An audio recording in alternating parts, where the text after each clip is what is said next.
I was going to call him Tom. Matt Ducey. I move that the question be now put. No, not even close. Claire Curran. Chair.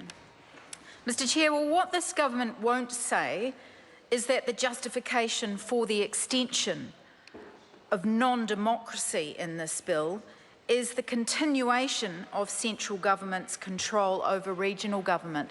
And that is what this government will not say.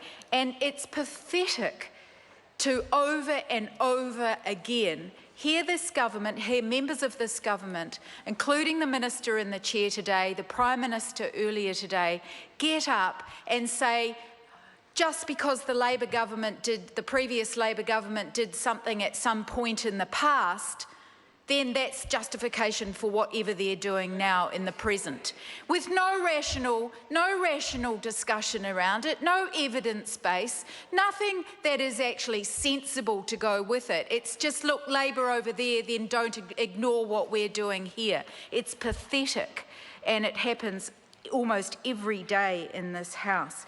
We know that there's a terrible process that's gone on with this bill. My remarks and my contribution, Mr. Chair, will be directed to Part 2, number 10, Section 10, brackets 1, 2, 3, 4 and 5. We know that there is a terrible process that has gone in to this bill that has not allowed the public proper time for submissions on the actual bill. We know that the submitters were overwhelmingly opposed to this bill, and that is why we are describing it as an affront to democracy. Mr. Chair, I want to take us back to looking at when this bill actually came to the Select Committee, some of the information that actually informed it, with direct reference to Section 10 and the process for electing members. And in the regulatory impact statement, which was prepared by the Department of Internal Affairs and the Ministry for the Environment, they, in their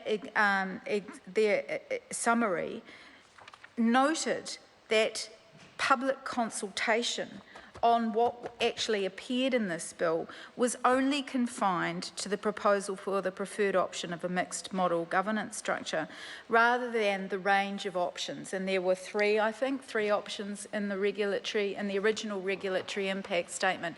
But the actual public consultation was only confined to this mixed governance model.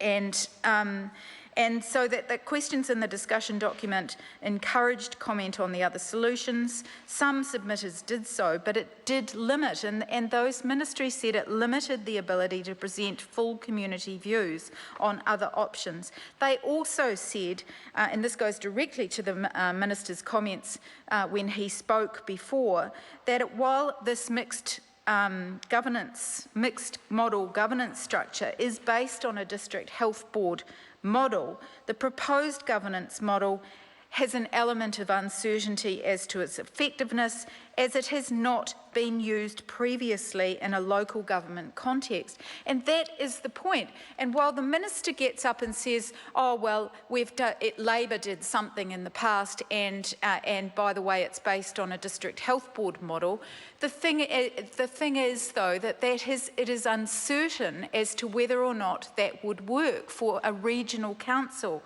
So when the original consultation occurred, there were 13 submissions received from local authorities, 9 Canterbury councils and the Horizons Regional Council, Waikato Regional Council, the Otago Regional Council and the Canterbury Mayoral Forum.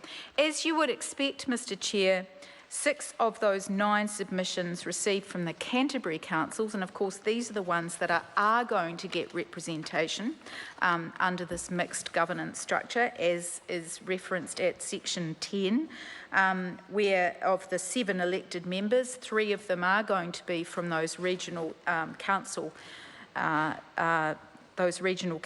Canterbury councils. They supported the mixed model proposal.